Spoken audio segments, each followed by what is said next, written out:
Mọi truyền thuyết đều bắt đầu từ một phần sự thật. Trong bóng tối của vùng đất Legna cổ đại, nơi những cánh đầm lầy trải dài, sương mù dày đặc như tấm màn che giấu thế giới bên kia, người ta kể rằng nếu bạn im lặng đủ lâu, bạn sẽ nghe thấy tiếng thở của đất, một hơi thở trầm sâu, lạnh đến mức khiến cả máu cũng đông lại. Và nếu bạn nhìn kỹ xuống mặt nước tĩnh lặng, đôi khi bạn sẽ thấy nó, một đôi mắt vàng phát sáng trong bóng tối.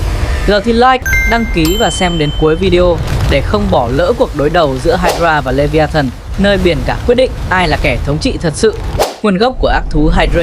Để hiểu Hydra, ta phải quay về thuở sơ khai, khi thế giới còn chưa có con người, chỉ có hỗn mang lửa, nước và những sinh vật được sinh ra từ sự căm hận của các vị thần. Hydra là con gái của Typhon và Echine, hai sinh vật được mệnh danh là cha mẹ của quái vật. Typhon là cơn bão khổng lồ, có hàng trăm đầu rồng, thân cao chạm trời. Echina là nửa người nửa rắn, sự xinh đẹp và khủng khiếp cùng lúc. Khi hai sinh vật này kết hợp, thế giới phải run sợ, và từ trứng của chúng, Hydra được sinh ra thành một sinh vật của bóng tối, của nước độc và của cái chết. Người ta nói Hydra lớn lên ở đầm lầy Legna, nơi nước không bao giờ trong, mặt trời không bao giờ soi tới đáy. Dưới lớp bùn đặc quánh ấy, nó nằm đó ngủ chờ, lớn dần cho đến khi nó trở thành ác mộng thực sự. Hình dạng của Hydra không giống bất kỳ sinh vật nào từng tồn tại. Toàn thân nó được bao phủ bởi những lớp vảy như thép đen, phản chiếu ánh sáng lờ mờ từ mặt nước. Hydra có thể dài 40-60 mét. Mỗi cái đầu của nó lại có một tính cách riêng. Đầu thì hung hăng, đầu thì khôn ngoan, đầu thì rít liên tục như đang cười trong bóng tối. Có người nói nó có 6 đầu, có người thề đã thấy 9 đầu. Còn trong một bản chép cổ tìm được ở vùng Arcoes, Hydra được miêu tả có tới 50 đầu, và mỗi khi một cái bị chặt đi, hai cái mới mọc ra. Máu của Hydra có độc đến mức chỉ một giọt rơi xuống đất, cây cối quanh đó sẽ chết héo ngay tức thì. Hơi thở của nó khiến không khí biến thành độc khí, và nước nơi nó bơi qua sẽ nổi bọt và bốc khói như đang sôi. Nhưng điều khủng khiếp nhất không phải ở thân xác nó, mà là cái đầu bất tử, cái đầu trung tâm, không thể bị chặt, không thể bị đốt, vì đó là phần đại diện cho linh hồn của sự chết. Hydra, sinh vật mà đến cả các vị thần cũng phải e dè. Nó không cần săn mồi vì chính nỗi sợ đã nuôi sống nó. Cuộc chiến của Heracles. Và rồi, một ngày, con người được chọn để đối mặt với nó. Người ấy là Heracles, con trai của Zeus.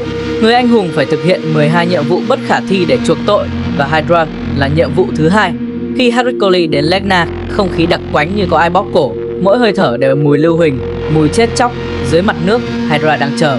Khi Heracles rút kiếm, Hydra trồi lên, một bóng đen khổng lồ, thân dài như con tàu, 9 cái đầu quẫy loạn trong không khí. Mỗi cái đầu hét lên cùng một lúc, tạo nên âm thanh khiến mặt đất rung chuyển. Heracles chặt một đầu, máu độc phun ra, nhưng ngay lập tức hai đầu mới mọc lên, gấp đôi, dữ tợn hơn. Anh chặt lần 2 thì lần 3 đầu càng mọc thêm, dường như không gì có thể giết được nó.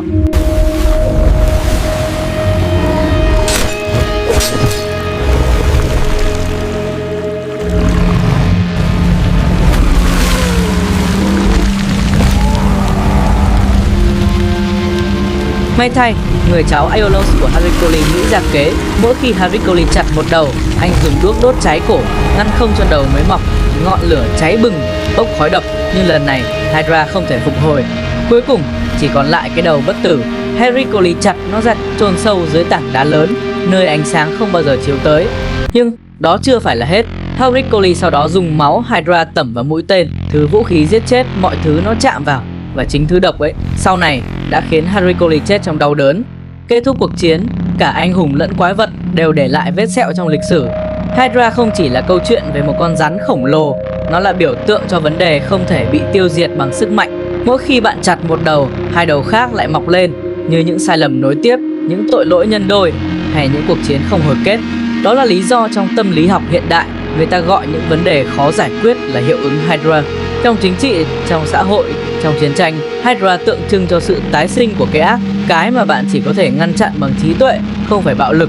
Và điều trùng hợp kỳ lạ là trong sinh học cũng có một sinh vật mang tên Hydra, một sinh vật nhỏ bé sống dưới nước, có khả năng tái sinh toàn bộ cơ thể từ một mảnh nhỏ, bất tử, giống hệt truyền thuyết. Sau khi bị giết, người ta nói nữ thần Hera, kẻ thù của Heracles, đã đặt Hydra lên bầu trời, biến nó thành một chòm sao. Chòm sao Hydra, con rắn nước dài nhất trong 88 chòm sao hiện nay. Nhưng điều kỳ lạ hơn cả là vùng đầm lầy Legna vẫn còn đó đến tận ngày nay. Các nhà khảo cổ Hy Lạp từng khai quật ở đó và phát hiện một vùng đất lún có nước sulfur, bốc khói, mùi độc đúng như mô tả trong truyền thuyết. Họ còn phát hiện dấu tích động vật có xương sống kỳ lạ, chưa rõ thuộc về loài nào, dày dẹt, có cấu trúc xương hộp sọ như rắn nhưng khác hẳn. Liệu đó có phải là nguồn gốc của huyền thoại Hydra?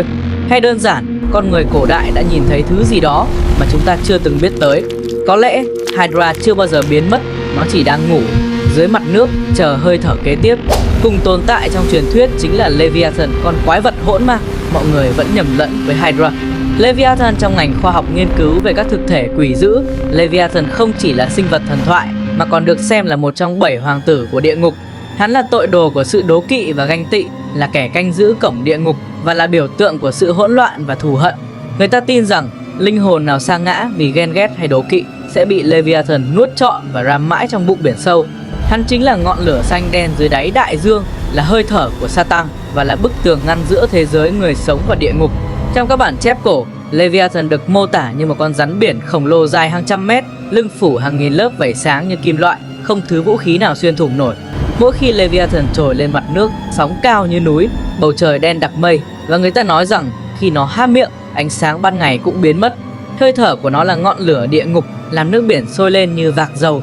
Tiếng gầm của nó đủ mạnh để xé toạc cả bầu trời. Đôi mắt của Leviathan sáng rực trong đêm, và ai dại dột nhìn vào đó sẽ mất linh hồn mãi mãi.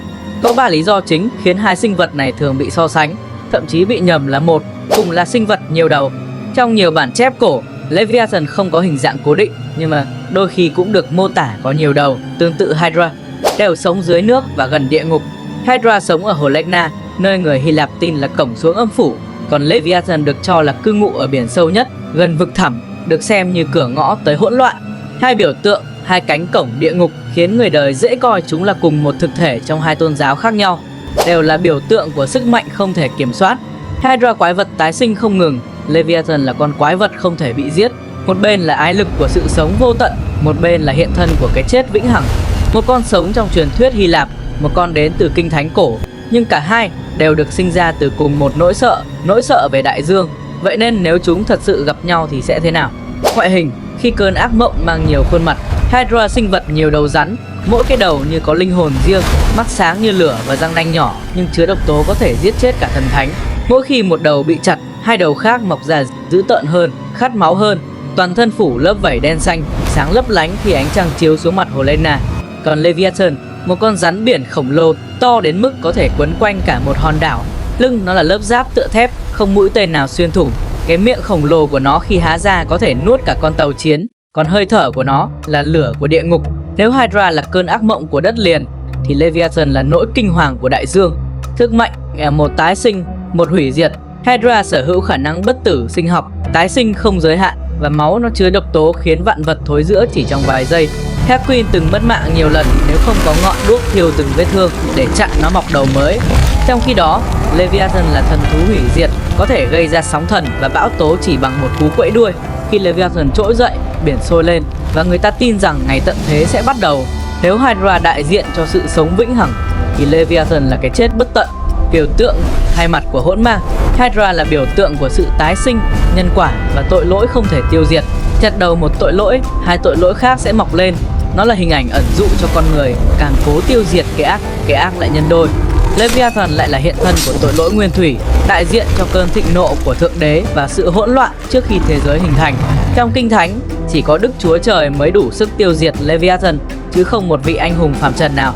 Nếu hai loài chạm trán, Hydra sẽ chiến đấu bằng đầu độc và tốc độ, nhưng nếu xét về quy mô, Leviathan thường được miêu tả lớn hơn, dài hàng trăm mét, có thể nuốt cả tàu, trong khi Hydra chỉ khoảng vài chục mét. Leviathan sẽ dùng lực nén nước, sóng thần và áp lực khủng khiếp để nghiền nát kẻ thù. Nhưng Hydra lại có khả năng tái sinh và độc tố sinh học, điều mà Leviathan không có. Một trận chiến giữa hai sinh vật ấy có thể khiến cả vùng biển rung chuyển, và theo một số truyền thuyết cổ Trung Đông, biển đỏ loạn sóng, trời tối sầm lại. Đó chính là dấu hiệu chúng đã trỗi dậy. Comment cho mình biết bạn cho rằng phần thắng nghiêng về ai. Nhớ like, đăng ký để ủng hộ kênh và bật chuông thông báo để không bỏ lỡ bất kỳ video nào nhé. Nơi mà vô vàn bí mật được hé lộ một cách chân thực nhất về tất cả các sinh vật từ tiền sử, hiện đại cho đến những truyền thuyết cổ đại nhé.